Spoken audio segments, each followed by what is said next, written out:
60 రోజుల్లో మీతో ఇంగ్లీష్ అద్భుతంగా మాట్లాడిస్తాం. వెంటనే కాల్ చేసి జాయిన్ అవ్వండి. నమస్తే, welcome back to Suman TV. నేను మీ సంజయ్. ఈరోజు మనతో పాటు ఉన్నారు తోడు నేడ ఫౌండర్ రాజేశ్వరి అమ్మ గారు. మేమంతా మాట్లాడుకున్న విషయాలు తెలుసుకుందాం. నమస్తే అమ్మ.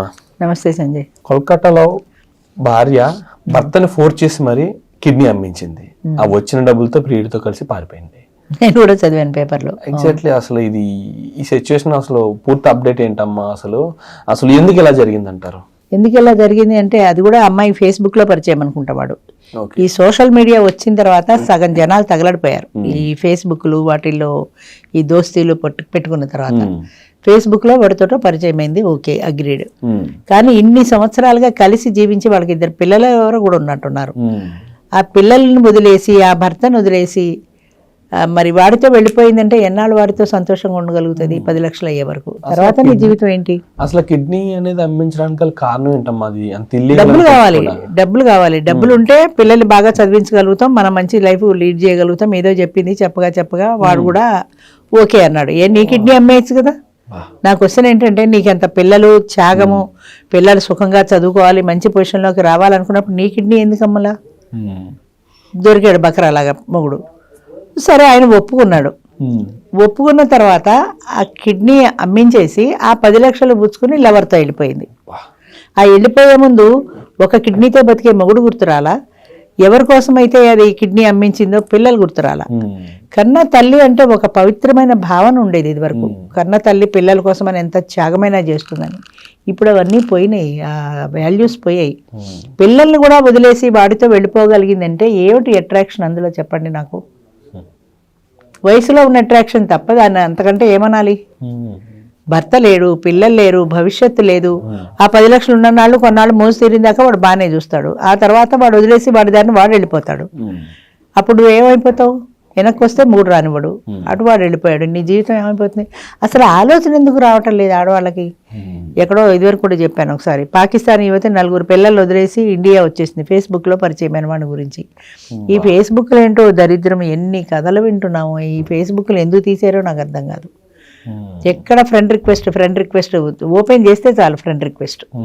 అందరూ అమ్మాయిల పేర్లే, అందులో అమ్మాయిల పేర్లు చెప్పి అబ్బాయిలు కూడా పెడుతుంటారు. అంతే. అంచేత ఎంతసేపు ఈ ఫ్రెండ్ రిక్వెస్ట్లు, ఫ్రెండ్షిప్లు ఇవి తప్ప అసలు ఇది తప్ప వేరే జీవితం లేదా? మనకి జీవితంలో సాధించవలసినవి ఎన్నో ఉన్నాయి కదా. మన కెరీర్, మన చదువు, మన పేరెంట్స్, మన ఫ్యామిలీ, ఇవన్నీ వదిలేసి ఈ టీనేజ్లో ఉండే అట్రాక్షన్ తోటి దీంట్లో పడ్డాం. ఈ మాయలో పడిపోతున్నారు. ఈ మాయలో పడిపోయిన తర్వాత వాళ్ళ కోసం ఎంత త్యాగమైనా సరే మేము ఎందేమో, మేము ఇద్దరం వెళ్ళిపోతే హాయిగా సుఖంగా ఉంటాం.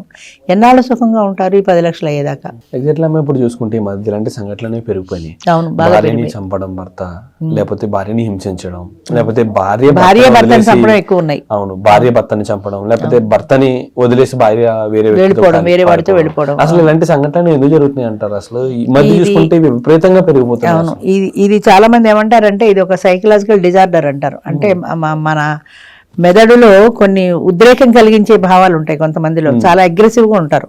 అంటే అగ్రెసివ్గా ఉండే పార్ట్ ఏదో బాగా యాక్ట్ చేస్తూ ఉంటుంది. అంచేత ఇలాంటి భావనలు ఉన్న వాళ్ళందరూ కూడా ఒకలాంటి సైకలాజికల్ డిజార్డర్ ఏమో అనిపిస్తుంది నాకు ఒక్కొక్కసారి.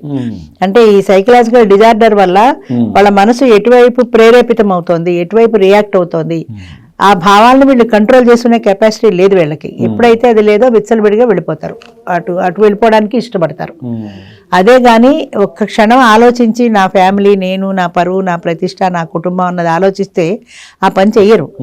ఆ క్షణంలో ఆ పని తప్ప ఇంక దేని మీదకి మనసు వెళ్ళదు. అంతే. అంచేత అలా వెళ్ళిపోతారు. అంచేతనే నాకు అనిపిస్తుంటుంది ఇది మేబీ ఒక పెర్వర్షన్ ఏమో అనుకుంటాను. చాలా సందర్భాల్లో పెర్వర్టెడ్ పీపుల్ ఇలాగే చేస్తుంటారు. వాళ్ళకి ఎటు దోవత వస్తే అటు వెళ్ళిపోతుంటారు. అంతే. అన్నమ్మ, అసలు ఇప్పుడు పెళ్లి చేసుకోవాలంటేనే భయం వేస్తుంది. ఇప్పుడు సందర్భాలు చూసుకుంటే ఏ పెళ్లి 2 సంవత్సరాలకో 3 సంవత్సరాలకో బయటికి వెళ్దాం, ట్రిప్కి వెళ్దాం తీసుకెళ్లి కొండ మించి తోసేస్తారు, లేకపోతే చేస్తారు. అసలు పక్కన ప్రశాంతంగా నిద్రపోవడానికి కూడా లేదు. ఏ టైంలో పీకి నొక్కుతుందో భయమే. ఎగ్జాక్ట్లీ అమ్మా. భర్తలు అలాగే ఉన్నారు, భార్యలు అలాగే ఉన్నారు. అసలు ఎగ్జాక్ట్లీ అసలు ఏంటంటారు ఈ సిచ్యువేషన్ కి? అసలు కంట్రోల్ అనేది లేదంటారా?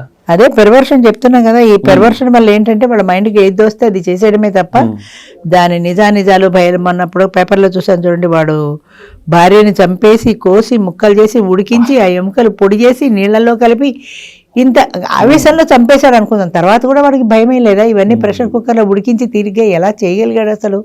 అంత దారుణమైన మనస్తత్వం ఎలా ఉంది అంటే ప్రజల్లో ఇలాంటి దారుణమైన మనస్తత్వాలు పెరుగుతున్నాయి, దుర్మార్గాల వైపు పెరుగుతున్నాయి, తర్వాత మోసాల వైపు పెరుగుతున్నాయి, హత్యల వైపు పెరుగుతున్నాయి. అంటే క్రూయల్గా మారిపోతున్నారు, మనుషుల్లో క్రూయాలిటీ పెరిగిపోతుంది. ఆ హింస వైపున ఉండేటువంటి మనసు నార్మల్గా ఉండే వైపున రావటం లేదు. వాళ్ళ మైండ్ ఆ పగ ప్రతీకారం, ప్రతి చిన్న విషయానికి పగ ప్రతీకారం, వాడిని చంపేయాలి అంతే. వీడికి ఇంకో 4 తోడు కూడా వస్తారు చంపడానికి. అంటే ఆ క్రూయల్ మెంటాలిటీ అనేది జనాల్లో పెరుగుతోంది. అది కారణం ఏదైనా కూడా ఈ తత్వం పెరుగుతోంది. సౌమ్యంగా ఉండే మనస్తత్వం, క్షమించే మనస్తత్వం తగ్గిపోతున్నాయి. ఇవి పెరగడం వల్ల ఏంటంటే మనిషిలో నేర ప్రవృత్తి పెరుగుతుంది. అది భార్యను చంపినా అంతే, భర్తను చంపినా అంతే, వాళ్ళకి ఎవరి మీద కోపం ఉంటే వాళ్ళని చంపినా అంతే. అసలు ఎవరిని కంట్రోల్ ఉండాలంటే ఏంటమ్మా? అసలు ఏదైనా సొల్యూషన్ ఏమైనా ఉందా? మీరేమన్నా సొల్యూషన్ చెప్పగలరా?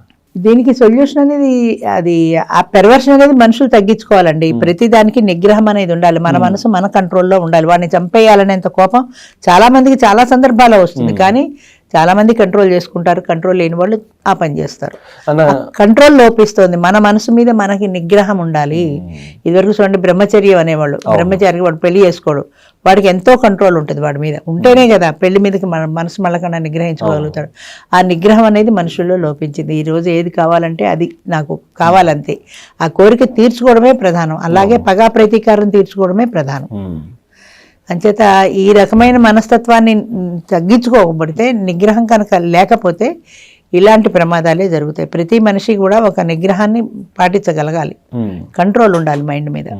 అది పెర్వర్షన్ తోటి అలాగ వెళ్ళిపోకూడదు మైండ్. ఓకే అన్నమ్మ, ఇక్కడ చూసుకుంటే ప్రతి ఒక్కరిలో కూడా ఇలాంటి జరిగిన ప్రతి సంఘటనలోని అక్రమ సంబంధం, వివాహేతర సంబంధాలే కారణాలు అవుతున్నాయి. అసలు వీటికి కూడా సొల్యూషన్ నిగ్రహమే ఉండాలంటారా? అంతే, వీటికి సొల్యూషన్ కూడా అంతే.